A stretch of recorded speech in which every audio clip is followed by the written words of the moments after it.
The winter of 1879 descended upon the Dakota Territory with a ferocity few who'd endured previous seasons dared imagine. Frost Hollow, little more than a cluster of log cabins set against miles of merciless prairie, was buried under drifts that soared above door jambs and choked the narrow pathways between homes. When the cruel winds died only long enough to drop another sheet of white, the landscape became a dazzling bluff of unbroken snow, beautiful from a distance yet harboring death at every hidden hollow. Inside, one solitary house at the settlement's edge, 34-year-old Caroline Marlowe pressed her fingertips against the frost-etched window pane, tracing the delicate patterns as if they might spell out some forgotten promise. 3 months ago, influenza had claimed her husband Robert, and the small woodpile his sturdy arms had kept stocked dwindled to nearly nothing. Her pantry, once neatly arranged under Robert's watchful eye, now held only a few handfuls of beans, a battered sack of flour, and some jars of peaches too sweet for the poverty of their situation. Caroline's neighbors, who had once welcomed her teaching talents in that one-room schoolhouse, now eyed her with thinly veiled impatience. Without Robert's carpentry income, whispers sufficed to turn goodwill into obligation. A knock rattled her door late one morning, and she let in Mayor Bradford, his heavy frame filling the threshold in a draft of frigid air. He squinted at the thinning smoke rising from her chimney, his gaze flicking to the bare shelves of her larder. "Mrs. Marlowe," he began, voice all condescension wrapped in false concern. "The council convened last night. They've decided that your position was temporary, meant only until a man could fill it properly. The Hamiltons leave for Fort Laramie at dawn. They'll take you with them. Samuel Hamilton's offered you work as a seamstress." The suggestion burned in her chest like an insult. "I came here to teach," Caroline replied, forcing calm into her tone. "I taught mathematics, literature, the wonders of the wider world. Now you ask me to abandon that calling to stitch gowns?" Bradford shifted uneasily. "With your husband gone, and the new school term beginning soon, there's simply no place for a widow with no other means." He gestured vaguely toward the empty stove and the dwindling wood. "The Hamiltons do you a kindness." When he departed, Caroline sank into the rocking chair Robert had crafted for their wedding 5 years before. Those firm, confident hands that shaped smooth curves in oak and walnut were gone, and the house felt hollow. She stared into the gloom, knowing the mayor's offer conveyed an unspoken threat. Accept or perish. Pride warred with desperation. By nightfall, frost had claimed the windows, and hunger gnawed at her ribs. The following morning, wrapped in every scrap of clothing she owned, she stepped outside to gather the last armful of firewood, only to find her water pail frozen solid. Her breath formed clouds in the kitchen, as she realized supplies would barely last the week, let alone the winter. A figure appeared at the far edge of her property. Enoch Briggs, the shopkeeper whose credit line had finally expired. He stomped through the drifts without greeting, his keen eyes assessing the meager stock of wood at her back door. "Mrs. Marlowe," he said bluntly, "I came to see what you left behind. You've defaulted on your debt. The council assumes you'll clear out soon." Caroline's heart thundered in her chest. "This is my home," she protested. Briggs's lip curled. "To survive these storms, charity has its limits. Pack what you value and go, or I'll collect what remains." As he retreated, his threats heavy in the still air, Caroline stood alone in the swirling snow. Pride offered no comfort. She would not accept charity wrapped as exile. The mayor and shopkeeper had made their judgment. She was an inconvenience, a burden. And yet, if she did nothing, she would die here, alone, starving, and frozen. By dawn's pale light, she'd made a decision born of desperation and resolve. She would strike out for Fort Laramie herself, 15 miles across treacherous, unmarked plains. If hope existed anywhere, it waited beyond the bluff of storms and prejudice that had condemned her in Frost Hollow. She packed a small satchel with the few provisions she dared spare: a half bag of flour, a handful of beans, a tin cup, James's well-kept hunting knife, a coil of rope, and his brass-cased compass, its needle still true. Over her warmest garments she layered scarves and mittens, cushioning herself against a cold that seeped into bone. At first light, she pushed away from the cabin, each step a monumental effort in snow that sometimes swallowed her to the thigh.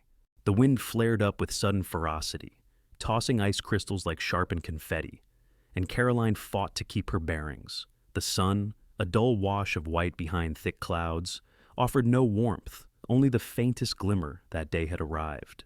By noon she reached a rise where Robert's compass bearing indicated she needed to turn slightly west of north toward Hope's Crossing. Fatigue had begun to claim her steps, when a roar of wind nearly threw her off balance. Suddenly, out of the swirling gray, a silhouette appeared, a tall, broad-shouldered figure moving with a confidence that defied the blizzard's fury. Her heart leapt foolishly until she recognized that no kindly neighbor had come. This was a Lakota man, garbed in furs and hide, strides sure and steady. Panic clawed at her throat. She fumbled for her knife, only to realize her fingers refused to cooperate. He halted and called to her in English, his voice a deep baritone that seemed strangely calm in the roar of weather. "You are far from settlement, pale lady. The winter here brooks no passage alone." His face, half hidden beneath a hood, revealed calm eyes and a weariness as profound as her own. Caroline tried to speak, but the wind stole her words. He stepped closer, undeterred by her trembling stance. "Can you stand?" he asked, reaching out a steady hand. On instinct, she caught his arm. Strength, gentle, unhesitating, coursed through his grip. He guided her toward a copse of pine sheltering a sturdy teepee-like structure of lodgepole and stretched animal hides. His deft hands aided her inside.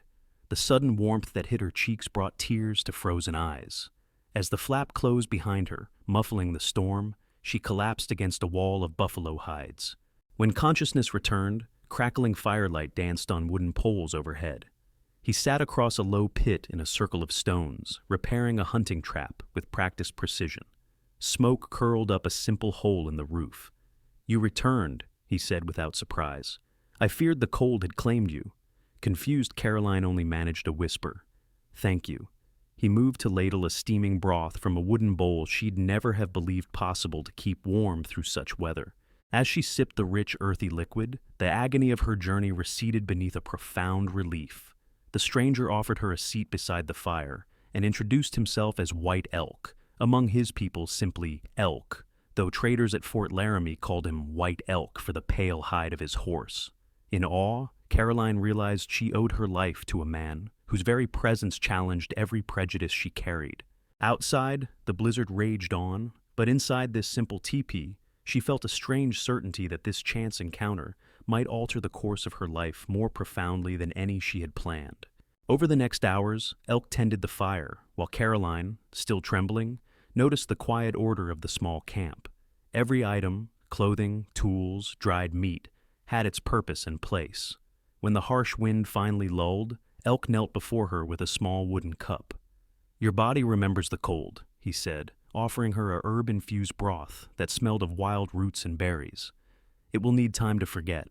His Lakota features, high cheekbones, deep-set eyes, were softened by the firelight, and Caroline felt a well of gratitude deeper than words could express. "You saved me," she managed. Elk's reply came simply, "No one should die alone in such winter." As the hours unfolded, she learned that he had built this reinforced teepee for exactly these conditions, gathering meat during milder moons and preserving berries for this season. "This land demands respect," he explained, then paused. "You have knowledge of other lands. Perhaps you can teach me your written words." He presented her with a battered but legible copy of Robinson Crusoe, a gift from some army officer, and a small leather-bound journal with a stub of pencil. Caroline took the book in trembling hands. "I thought I lost these skills," she said softly. For the next days they exchanged lessons by firelight. He showed her how to recognize edible roots, bearberry for fever, wild mint to clear the chest, and how to stitch hides into moccasins. She taught him letters, words, and passages from Crusoe, marveling at how swiftly he, Elk, grasped unfamiliar symbols, tracing each letter with the same care he used to repair snares. He revealed that, as a youth, he had learned English at a mission school and later served as translator on army expeditions, knowledge he'd kept hidden to survive in both Lakota and settler worlds. Their evenings grew into gentle rituals, Elk telling coyote legends, how the trickster stole fire from mountain spirits to spare his people from deathly cold, while Caroline read the same tale from the missionary translation she'd brought. The storm's howl beyond the hides transformed into a backdrop rather than a threat. Their shared laughter at Coyote's pratfalls and the solemn respect with which they honored each other's traditions wove a bond neither expected. Where Caroline had felt abandoned and judged, Elk offered mutual respect for her mind, her courage, and her persistence. When hunger and fatigue gave way to deeper exhaustion, they allowed sleep without fear. Caroline dreamed of Robert, her husband's voice calling her name. She murmured his name with relief. Then the dream faded into another, Elk's steady hand guiding her along ridgelines, the promise of knowledge lighting a path through human divisions, colder than any winter. By the time dawn crept through the teepee's smoke hole, the storm had finally spent itself, and with it, Caroline felt something deep unthaw inside her, hope, purpose, and an unexpected sense of home. March's sun, though still pale, began to linger in the sky, melting drifts and marking the slow end of winter's tyranny. Elk decided it was time to teach Caroline essential survival skills, how to handle his long rifle, loading, aiming, understanding its mechanics, and how to wield the hunting knife, not as a weapon of violence, but a tool for protection and necessity. "Knowledge kills no one," he said quietly. "Ignorance can be fatal." At first, Caroline trembled at the thought of killing game, something Robert always did. But as Elk guided her through safety protocols, respect for life, and the gravity of such responsibility, she realized this was another thread in the tapestry of skills required on these plains. Their routine solidified, dawn lessons in tracking animal trails, reading hoofprints in muddy slush where snow had receded, afternoons mending hides and preserving meat, evenings by firelight sharing stories, and writing in her journal. Reflections that ranged from gratitude to the plans she dared hope for. One dusk, Elk asked her to speak of Shirley, the woman she was before Frost Hollow. Caroline told him about her years at Oberlin College, her fervor for teaching mathematics and literature, and how the frontier's romantic promise turned bitter after Robert's death. Elk listened without interruption, his dark eyes reflecting the embers. When she spoke of hometown friends who had quietly withdrawn support after learning she was a widow, he observed, "Your people fear death. They speak of it in whispers as though it were contagious." Moved by the accuracy, Caroline confessed how Frost Hollow's charity had evaporated at the moment she needed it most. Elk nodded. Lakota children learn from stories of ancestors. Death is part of the circle, honored, spoken aloud, so its lessons may guide the living. His words struck deep. The next morning, over a simple stew of preserved venison and wild roots, he invited Caroline to teach him deeper lessons on written English, and she invited him to teach her the Lakota cadences of speech. They found themselves listening to one another's cultures with genuine hunger for understanding. Late that week, Elk determined it was safe enough to break camp and travel toward Fort Laramie. The thaw had reopened trails, though soft ground and rising water made travel precarious. Before leaving, they reinforced hiding places for caches of remaining supplies, learning together how to use both their knowledges as a safeguard against whatever dangers lay ahead. Caroline's heart tightened at the thought of leaving the teepee that had sheltered her rebirth, but she found comfort in Elk's steady presence.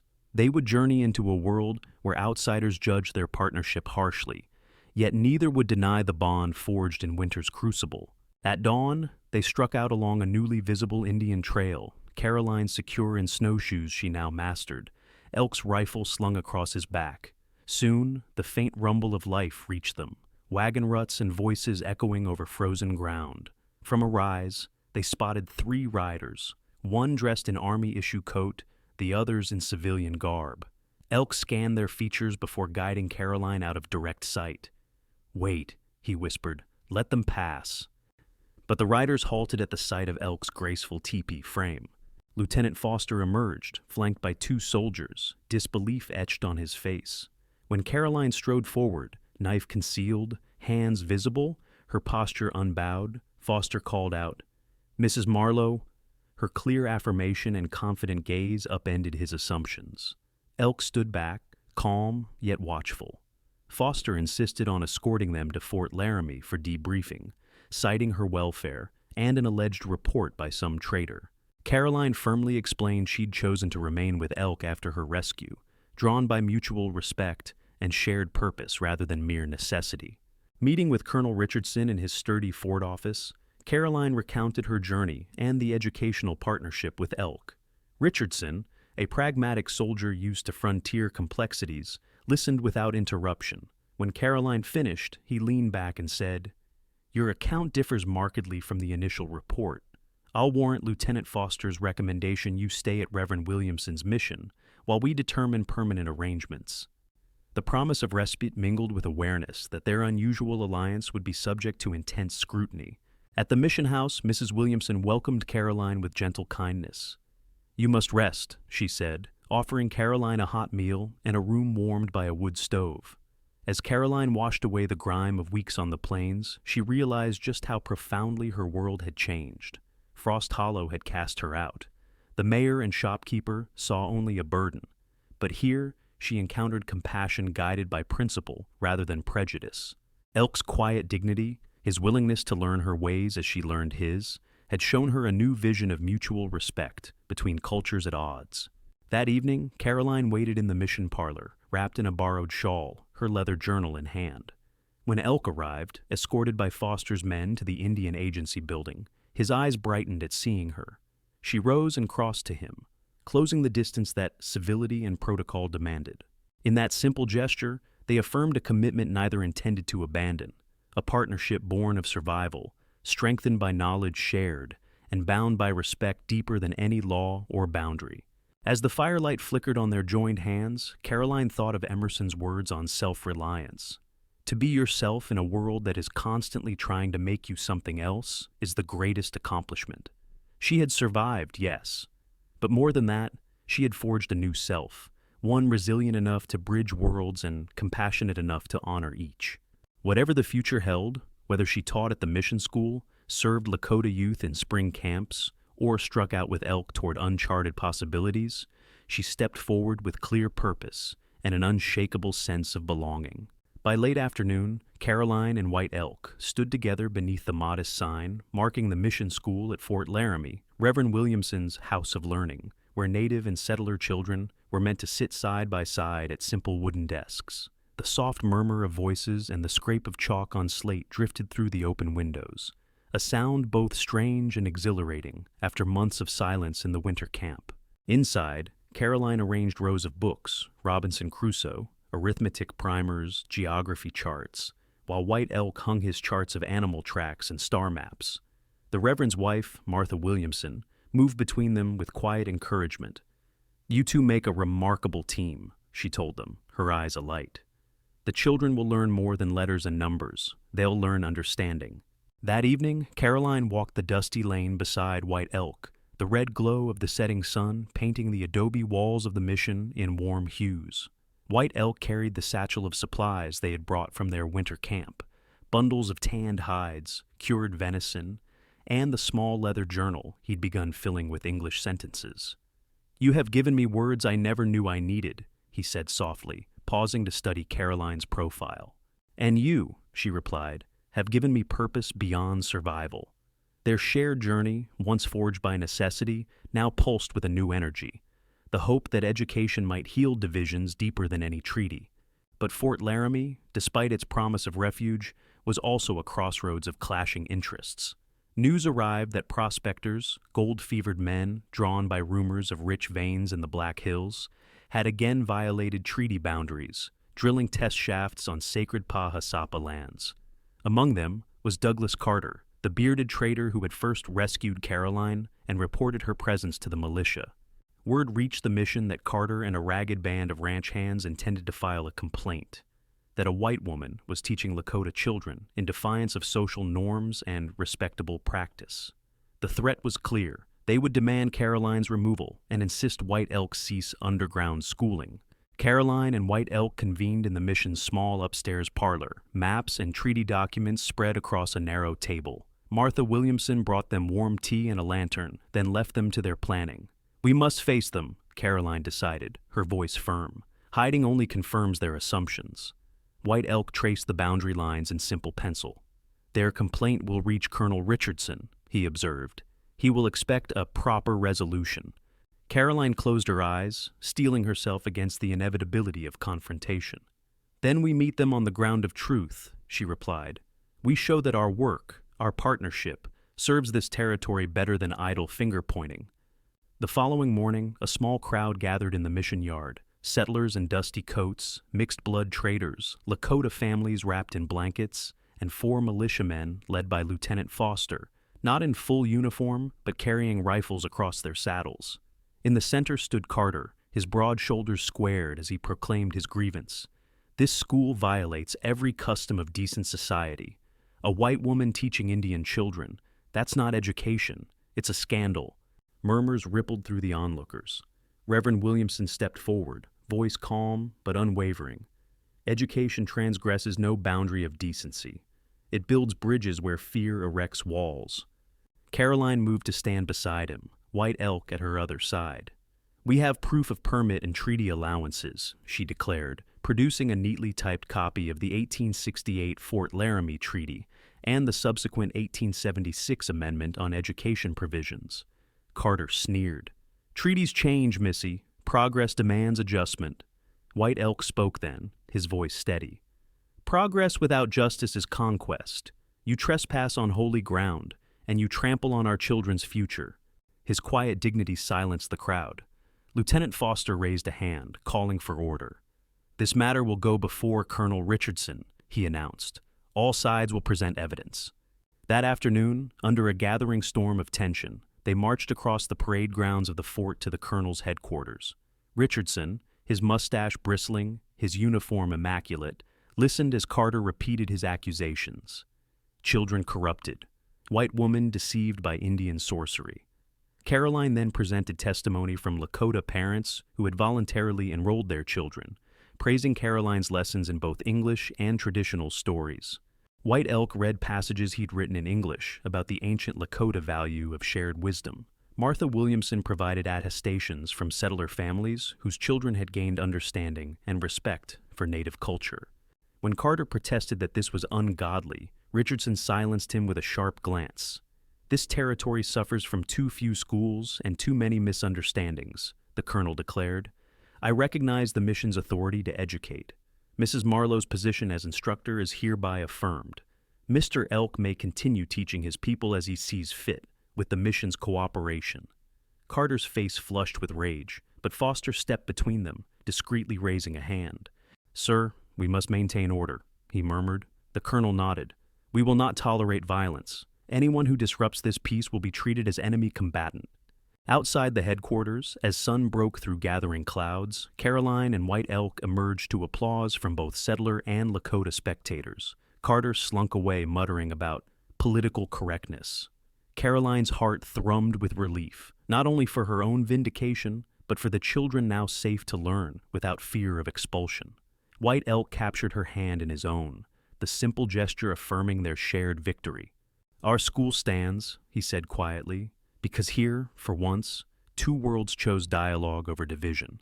Within days, the mission's enrollment swelled. Lakota families from several bands and settler parents alike signed children up for morning Lakota language classes with White Elk, followed by afternoon lessons in English grammar, arithmetic, and geography with Caroline.